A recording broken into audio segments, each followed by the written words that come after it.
Hello students, अंकुश study point में आपका स्वागत है। मैं हूं अंकुश सैनी और हम पढ़ रहे हैं हिंदी मीडियम कक्षा 10 NCERT math chapter number first वास्तविक संख्या। वास्तविक संख्या में प्रश्नावली 1.3 कर रहे हैं। 1.3 के हम क्वेश्चन नंबर 1 और 2 कर चुके थे। आज करेंगे क्वेश्चन नंबर 3।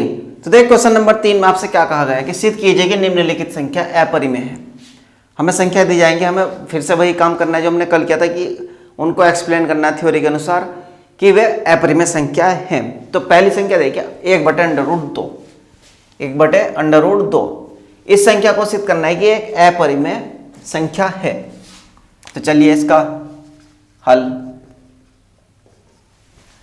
अब सॉल्यूशन में सबसे पहले हम क्या करते हैं, देखिए सॉल्यूशन में सबसे पहले हम करते हैं, मैंने आपसे कहा था कि इनको सिद्ध करना होता है कि अपरिमेय संख्या है, लेकिन हम क्या करते हैं कि हम इनको परिमेय संख्या मान लेते हैं। ऐसे इसमें करेंगे, माना 1/√2 एक परिमेय संख्या है। ठीक है स्टूडेंट्स, माना 1/√2 एक परिमेय संख्या है जो दिए गए के विपरीत है। जो दिए गए के विपरीत है। समझ गए यहां तक? देखिए √2 उन्होंने कहा कि सिद्ध कीजिए निम्नलिखित संख्या अपरिमेय है ना। तो हमने क्या काम करा, हमने 1/2 को एक परिमेय संख्या मान लिया। माना 1/2 एक परिमेय संख्या है, हमने ये माना, और जो दिए गए के विपरीत है। देखिए जो दिए गए के विपरीत है, क्योंकि ये अपरिमेय संख्या है ना, तो ये इसके विपरीत है, इसके विपरीत है। तो जब हमने इसको परिमेय संख्या मान लिया तो तब 1/√2 बराबर P/Q होगा। P/Q होगा तथा P और Q पूर्णांक है, जहां Q बराबर नॉट 0 है। यह समझ में आया यहां तक? क्योंकि जब ये परिमेय संख्या हमने मान ली तो परिमेय संख्या होती है P/Q। तो 1/√2 हमने परिमेय संख्या मान ली है, तो इसके बराबर P/Q होगा नहीं होगा। तथा P और Q पूर्णांक होते हैं जहां पर ये परिमेय संख्या होती, जहां Q 0 के बराबर नहीं होता। अब फिर देखिए, माना हम एक चीज और मानेंगे, माना P और Q में एक के अतिरिक्त, माना P और Q में एक के अतिरिक्त कोई अभाज्य गुणनखंड नहीं है। कोई अभाज्य गुणनखंड नहीं है, हमने ये मान लिया। माना P और Q में एक के अतिरिक्त कोई अभाज्य गुणनखंड नहीं है, तब इसका आगे हम करेंगे। देखिए तो अब हम देखते हैं कि हमारे ये जो हमने माना और ये हमारी, ऐसा क्यों करते हैं, हमने ये माना परिमेय संख्या है, उसके बाद ये जो हमको प्रॉपर्टीज मिली है, इसके गुण मिले, ये हमने माने, तो ये देखते हैं कि हमने परिमेय संख्या मान तो ली कि ये इस पर लागू भी होंगे या नहीं होंगे। अगर लागू होंगे ये तो परिमेय संख्या होगी, और लागू नहीं होने के तो इसका मतलब जो हमने माना वो सब गलत है। इसका मतलब उनकी बात सही है, गणित वालों की, कि अपरिमेय संख्या है। इस तरीके से इसको समझाना होता। तो यहां पर देखिए 1/√2 बराबर P/Q। 1/√2 बराबर P/Q। तो इसके हम गुणा कर देंगे, कैची गुणा कर देंगे। देखिए ये हो जाएगा Q, इधर आ जाएगा Q, और ये इधर पहुंच जाएगा √2P। अब हम क्या करेंगे, इन दोनों पक्षों का वर्ग करेंगे। तो दोनों पक्षों का वर्ग करने पर, अंडर को हटाने के लिए वर्ग करेंगे, तो दोनों पक्षों का वर्ग करने पर, वर्ग किस लिए करते हैं पता हम, यहां पर ये अंडर को हटाने के लिए, दोनों पक्षों का वर्ग करने पर, दोनों पक्षों का वर्ग करने पर। ठीक है स्टूडेंट, तो ये आएगा Q² बराबर 2P², क्योंकि अंडर√2 का जब हम वर्ग करेंगे तो 2 बनेगा। Q² बराबर 2P²। अब ये आ गया, तो आप देखिए कि Q² के फैक्टर में 2 और P दोनों आ रहे हैं। ये Q² बराबर 2 और P है, 2 × P²। तो इसका मतलब Q के फैक्टर में 2 आएगा, 2 आएगा, यहाँ पर P और 2 दोनों आएंगे, तो इसका मतलब क्यू स्क्वायर 2 से विभाज्य है, क्यू स्क्वायर 2 से विभाज्य है ना। तो चलिए अब देखिए, चूंकि क्यू स्क्वायर 2 से विभाज्य है, 2 स्क्वायर क्यू से विभाज्य है, तो इसलिए क्यू भी 2 से विभाज्य होगा। ठीक है स्टूडेंट्स, होगा नहीं होगा? इसलिए देखिए क्यू स्क्वायर 2 से विभाज्य है, तो इसलिए क्यू भी 2 से विभाज्य होगा, क्योंकि जब क्यू स्क्वायर 2 से विभाज्य है तो क्यू भी होगा। तो हमारी थोड़ी थोड़ी बात गलत होने लगी। देखिए जो हमने माना था माना पी और क्यू में एक के अतिरिक्त कोई अभाज्य गुणनखंड नहीं है, ऐसा माना था। लेकिन आपने देखा कि क्यू में 2 तो आ गया, तो कुछ तो गलत हो गई। अभी कुछ और करेंगे। अब देखिए क्यू भी 2 से विभाज्य है, क्यू भी 2 से विभाज्य है, तो हम क्या करेंगे अब क्यू 2 से विभाज्य है, अब क्यू जो है वो 2 से विभाज्य है, क्यू 2 से विभाज्य है,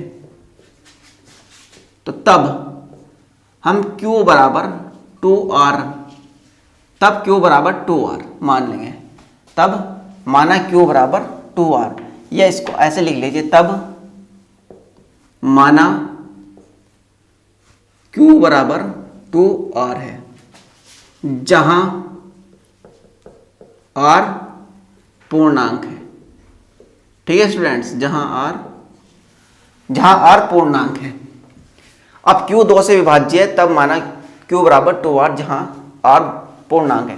R यहाँ पर हम क्यों मानते हैं? R मानने का भी हमारा एक उद्देश्य है। यहाँ पर R हम इसलिए मानते हैं क्योंकि हमने Q के फैक्टर तो देख लिए कि Q 2 से विभाज्य है, तो Q का तो आ गया, अभी P का और निकालना है, तो इसलिए हम इसको मानते हैं R। यहाँ से हमारा P का निकल जाएगा। ठीक है स्टूडेंट्स, इसको समीकरण नंबर 1 मान लीजिए। अब क्या करिए आप कि अब या लीजिए तब Q बराबर 2R। अब हम यहां से क्या करेंगे, हमारे पास Q स्क्वायर का मान है, तो हम इसको Q स्क्वायर बनाने की कोशिश करेंगे। तो कैसे बनेगा? वर्ग करने पर। यहां भी हम दोनों पक्षों का वर्ग करेंगे, तो दोनों पक्षों का वर्ग करने पर, दोनों पक्षों का वर्ग करने पर, तो जब ये वर्ग करेंगे तो ये आएगा Q स्क्वायर बराबर 4R स्क्वायर, Q स्क्वायर बराबर 4R स्क्वायर आ गया। अब Q स्क्वायर बराबर P स्क्वायर है, Q स्क्वायर बराबर 2P स्क्वायर है, Q का मान 2P स्क्वायर है। देखिए यहाँ पर है ना Q स्क्वायर बराबर, तो हम Q स्क्वायर की जगह 2P स्क्वायर रख देंगे। क्यों? क्योंकि हमको P स्क्वायर का और फैक्टर देखने ना, तो ये आएगा 2 दूनी 4, तो P स्क्वायर बराबर 2R स्क्वायर आया है। P स्क्वायर बराबर 2R स्क्वायर आया। अब तो देखिए P स्क्वायर के फैक्टर में 2 भी है और R भी है। P स्क्वायर बराबर 2 इंटू R है, तो इसका मतलब P 2 से भी कट जाएगा, P भी 2 से कट जाएगा। तो फिर वही देखिए, चूंकि P स्क्वायर 2 से विभाज्य है, चूंकि P स्क्वायर 2 से विभाज्य है, तो इसलिए P भी 2 से विभाज्य होगा, P भी 2 से विभाज्य होगा। तो यहां तक आप देखिए कि Q स्क्वायर भी 2 से विभाज्य है और P स्क्वायर भी 2 से विभाज्य है, क्योंकि इस P स्क्वायर के फैक्टर में भी 2 आ गया और Q स्क्वायर के फैक्टर में भी 2 आ गया। लेकिन हमने माना था कि माना P और Q में एक के अतिरिक्त कोई अभाज्य गुणनखंड नहीं है। अब आप यहां लिखिए कि 2P और Q का बेनिष्ठ गुणनखंड है, 2P और Q का उभयनिष्ठ गुणनखंड है। लेकिन हमने क्या माना था कि केवल एक है, 2P और Q का उभयनिष्ठ गुणनखंड है। अब देखिए, तो यह एक विरोधाभास है, यह एक विरोधाभास है कि हमारे अनुसार P और Q में एक के अतिरिक्त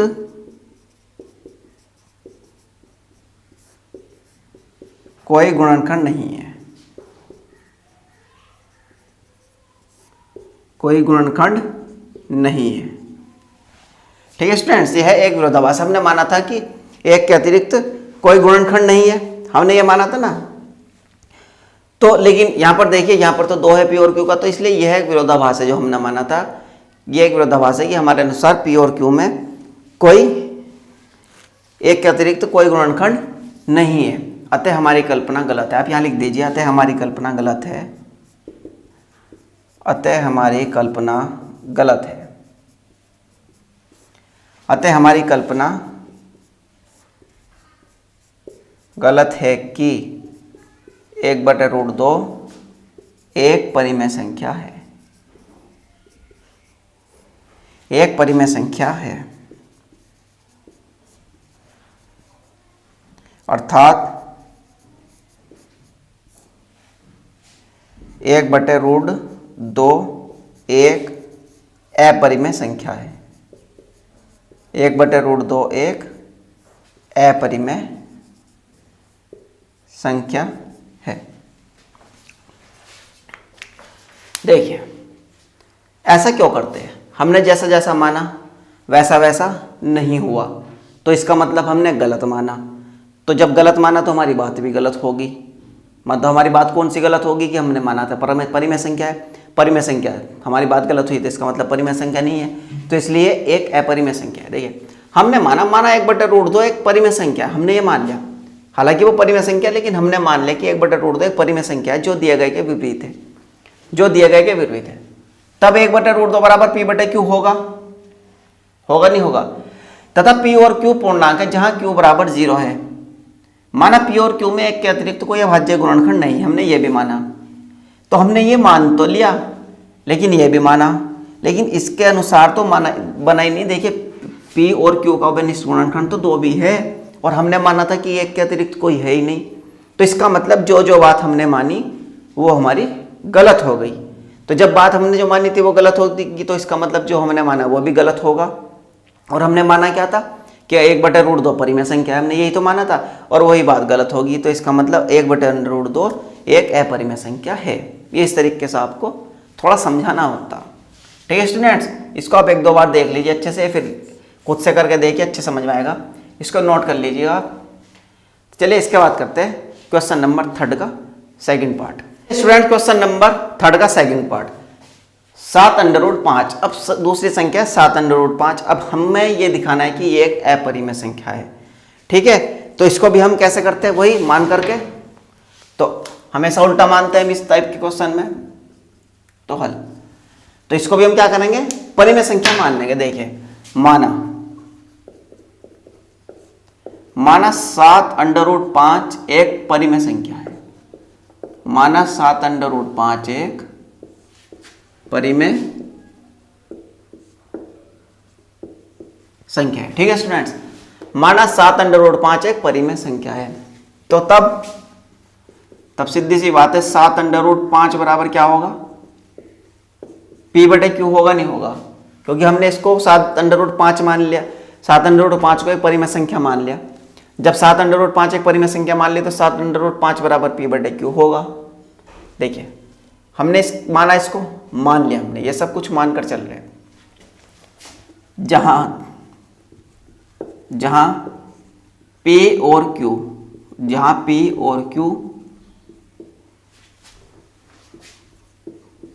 पूर्णांक है, जहां P और Q पूर्णांक है तथा Q का मान 0 के बराबर नहीं है। ठीक है स्टूडेंट, तथा Q का मान 0 के बराबर नहीं है, तब हम क्या करेंगे, 7√5 बराबर P/Q। तो ये बनेगा √5 बराबर P/7Q। ये इस टाइप से बनेगा। ठीक है। अब देखिए क्योंकि, अब इसके बाद हमारा ये समीकरण बन गया। अब इसके बाद देखिए क्योंकि P और Q, क्योंकि P और Q पूर्णांक है, क्योंकि P और Q पूर्णांक है, इसलिए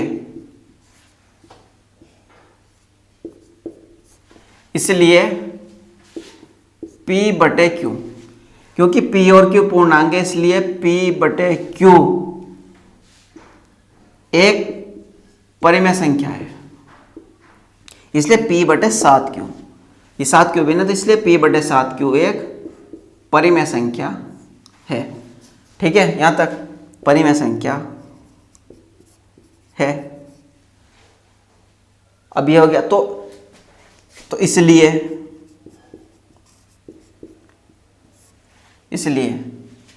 √5 भी एक परिमेय संख्या होगी, √5 भी एक परिमेय संख्या होगी। क्यों?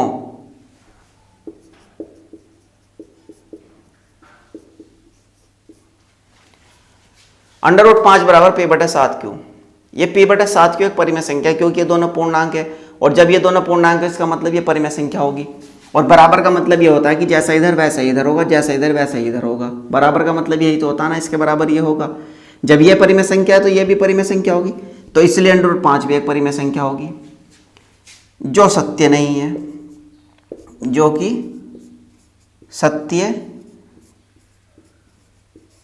नहीं है, जो कि सत्य नहीं है, क्योंकि हम पढ़ चुके हैं, क्योंकि √5 एक अपरिमेय संख्या है, क्योंकि √5 एक अपरिमेय संख्या है। हमने पीछे सिद्ध किया था √5 एक अपरिमेय संख्या है भाई। क्योंकि P और Q पूर्णांक है, इसलिए P बटे 7 की एक परिमेय संख्या होगी, क्योंकि परिमेय संख्या में ही तो P पूर्णांक आते हैं ना। तो जब ये परिमेय संख्या है तो ये भी परिमेय संख्या होगी, बराबर का मतलब तो यही होता है। लेकिन इसलिए √5 भी एक परिमेय संख्या होगी, लेकिन जो कि सत्य नहीं है, क्योंकि √5 तक अपरिमेय संख्या हम पढ़ चुके हैं। तो अतः हमारी कल्पना गलत है। जो हमने कल्पना करी थी ना, कल्पना माना 7 √5 एक परिमेय संख्या है, तो ये गलत आ गई। अतः हमारी कल्पना गलत है, अतः हमारी कल्पना गलत है। ठीक है स्टूडेंट्स, तो आप लिख सकते हो साफ साफ कि 7 √5 एक अपरिमेय संख्या है। 7 √5 एक अपरिमेय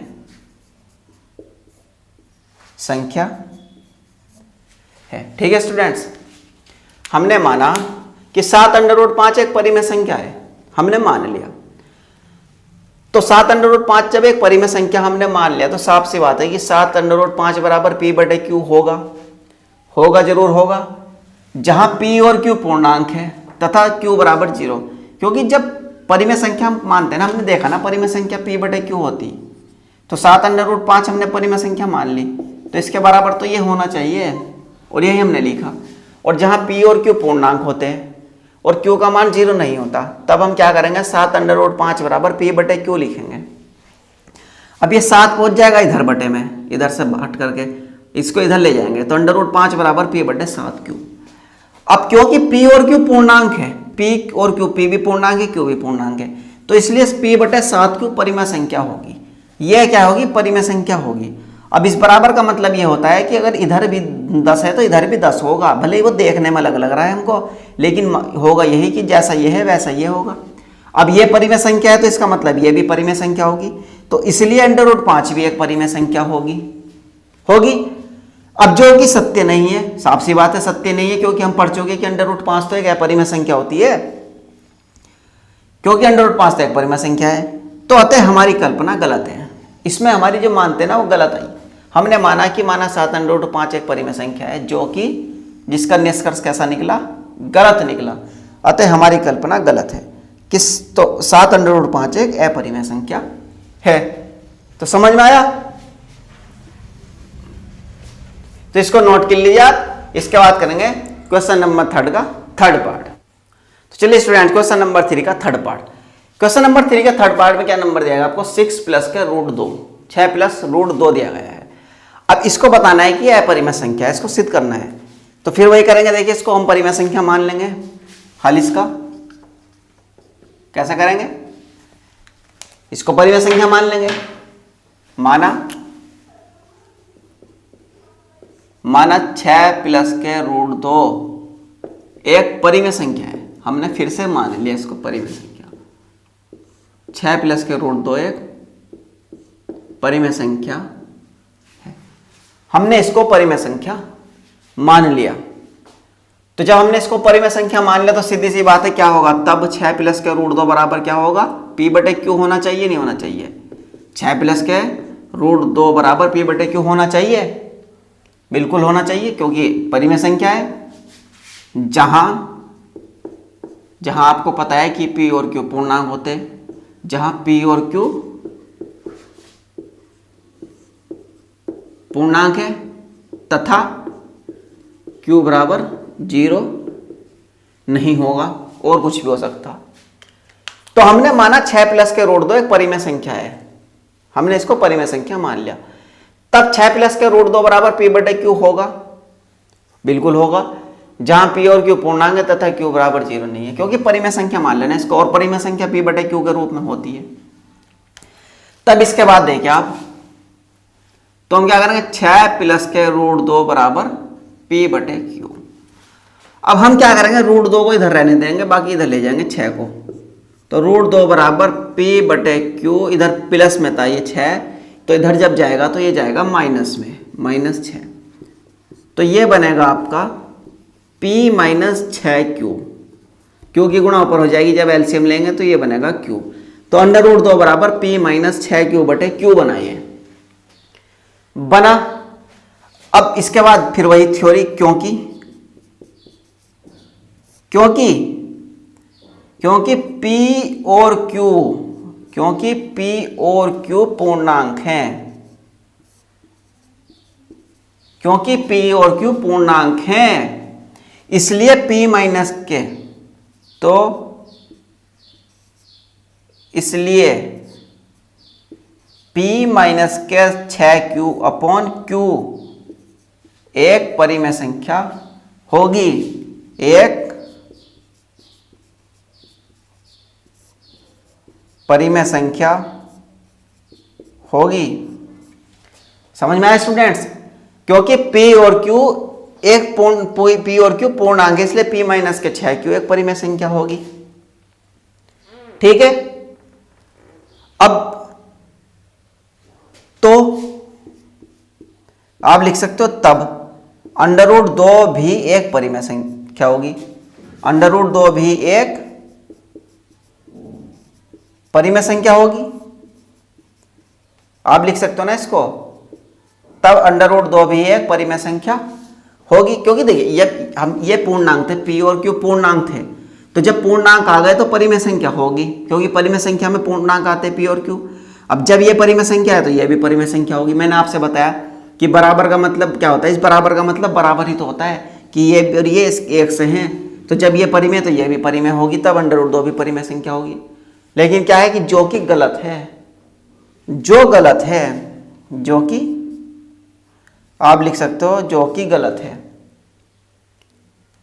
या लिख सकते हो आप जो कि सत्य नहीं है, जो कि सत्य नहीं है, क्योंकि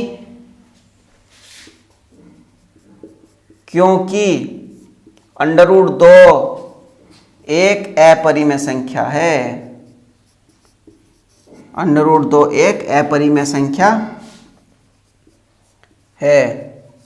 ठीक है स्टूडेंट्स, क्योंकि हम पढ़ चुके हैं ना, हमने सबसे पहले अंडर रूट 2 ही तो पढ़ा था कि अंडर रूट 2 एक अपरिमेय संख्या है, सिद्ध किया था उसको, क्योंकि अंडर रूट 2 एक अपरिमेय संख्या है, अतः हमारी कल्पना गलत है जो हमने माना था, अतः हमारी कल्पना गलत है, अतः हमारी कल्पना गलत, अतः हमारी कल्पना गलत है। ठीक है स्टूडेंट्स, अतः हमारी कल्पना गलत है कि अतः हमारी कल्पना गलत है कि 6 प्लस के रूट 2 एक परिमेय संख्या है। अतः हमारी कल्पना गलत है कि 6 प्लस के रूट 2 एक परिमेय संख्या है। गलत है तो लिख दीजिए आप लास्ट की लाइन। तो अर्थात 6 प्लस के रूट 2 एक कैसी है? अपरिमेय संख्या है। अपरिमेय संख्या है। यहां तक समझ में आया? देख उसने 6 प्लस के रूट 2 दिया है हमें, तो हमने क्या किया, हमने इसको मान लिया कि एक परिमेय संख्या, हमने माना 6 प्लस के रूट 2 एक परिमेय संख्या है, हमने इसको परिमेय संख्या मान लिया। जब हमने परिमेय संख्या मान लिया तो तब 6 प्लस के रूट 2 बराबर पी बटे क्यू होगा। आप परिमेय संख्या अगर किसी को मान लेंगे तो उसके बराबर पी बटे क्यू लिख सकते हो, क्योंकि पी बटे क्यू के रूप ही होते ही परिमेय संख्या, हमने पहले दिन ही पढ़ा था, इसीलिए वे हमें पढ़ाए गए थे। और इसलिए मैंने आपसे कहा था कि इसमें परिमेय संख्या का बहुत ज्यादा महत्व है इस चैप्टर में। तो देखिए यहाँ पर पी बटे क्यू मेरे ख्याल में हर एक क्वेश्चन में लग रहा है। तो 6 प्लस के रूट 2 बराबर पी बटे क्यू, जहां पी और क्यू पूर्णांक है तथा क्यू का मान 0 नहीं होता। तो 6 प्लस के रूट 2 बराबर पी बटे क्यू हम लिख देंगे यहाँ पर। जब हम यहाँ से 6 इधर लेकर के जाएंगे तो ये माइनस में आएगा, तो ये बनेगा अंडर रूट 2 बराबर पी बटे क्यू माइनस के 6। अब इसका जब एलसीएम लेंगे तो क्यू इधर मल्टीप्लाई में जाएगा, तो अंडर रूट 2 बराबर पी माइनस के 6 क्यू अपॉन क्यू। अब देखिए क्योंकि पी और क्यू पूर्णांक है, पी और क्यू हमारे पूर्णांक है, तो इसलिए पी माइनस के 6 क्यू अपॉन क्यू परिमेय संख्या होगी, क्योंकि ये पूर्णांक है ना पी और क्यू, तो इसमें पूर्णांक का खेल चल रहा है, तो इसलिए ये तो परिमेय संख्या होगी। जब ये परिमेय संख्या है तो ये कैसी होगी? ये भी परिमेय संख्या होगी हमारे अनुसार।